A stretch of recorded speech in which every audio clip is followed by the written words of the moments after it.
Renanim, ¿cómo está? And hello, welcome back to another week of Grace Daily. Glad to have you joining us today, week 5, day 1, and I'm happy that you're here with us. If you've enjoyed what you've been seeing so far, and if you like it, please go ahead and like and subscribe, and then share the videos with as many people as you can so that this message can continue to pass on. We don't want to keep it just to ourselves, but we want to spread it around and let others hear of the good news of the gospel. Also, I would encourage you to go ahead, comment underneath these videos, let us know where we can improve, and also if you've got any questions about the text, anything like that, love to hear your questions, and we'll do our best to answer those. Our passage for this week and what we'll be preaching on this coming Sunday will be Philippians chapter 2, verses 12 through 18. And today, I want to focus simply on Philippians chapter 2, verse 12. And just the first part of it, it says, "Wherefore, my beloved brethren, as ye have always obeyed, not as in my presence only, but now much more in my absence."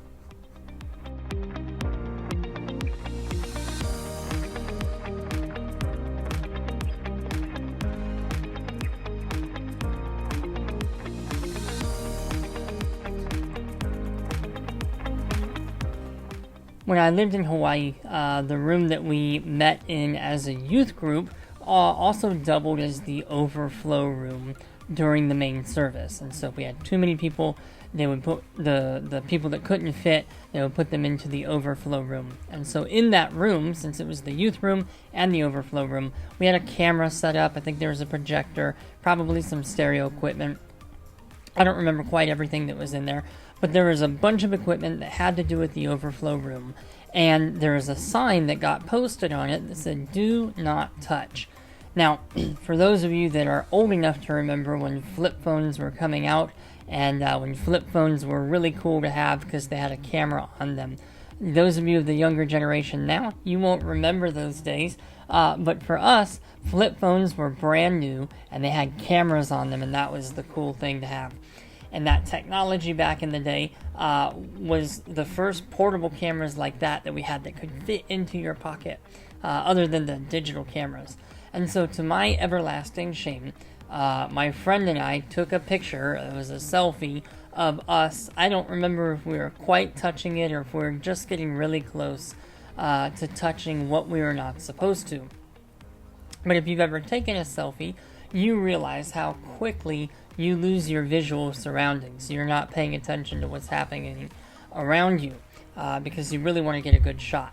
As we were getting our forbidden picture, our youth pastor, Pastor Matt, walked up on us out of absolutely nowhere, and it was not fun. We got caught. I felt very ashamed. We were told how wrong it was, and I didn't ever do it again.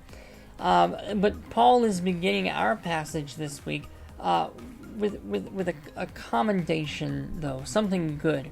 And he's telling the Philippians that they were known for being obedient while he was around with them and while he was away from them. What had the Philippians been obeying? Well, first of all, they were continuing in their obedience to the things that Paul had taught them on his first journey there back in Acts chapter 16. And we've gone over that.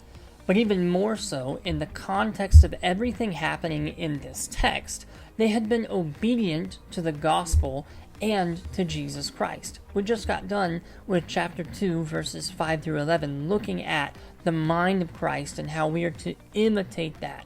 And they had been obedient towards that. But it seems like this trend towards disunity that Paul is beginning to warn them about may have been a very new occurrence in the Philippian church.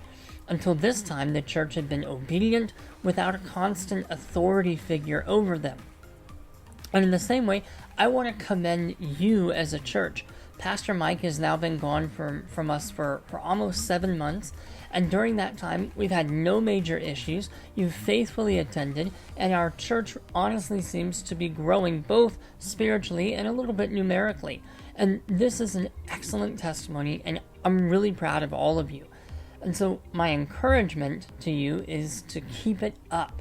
There is a possibility that in this upcoming year, if the Lord allows, my family and I may be taking a short trip back to the States. And if this happens, my desire is that you would continue to be obedient to Jesus and the gospel. Don't slack off. Don't get complacent. I know today is a bit different.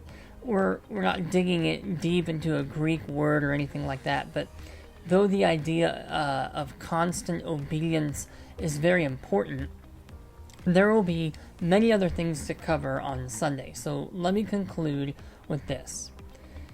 Too often, churches grow or shrink based on personality preferences, or ministry availability, or preaching styles, or family connections, or any number of other trivial matters. But let our church, let Grace International Baptist Church here in Chuk, and if you're watching from anywhere else, let your church be characterized by obedience to the gospel and faithfulness to Jesus, because in the end, that is what matters. Be obedient, be faithful, be consistent, because Jesus is worthy. Grace and peace, my friends.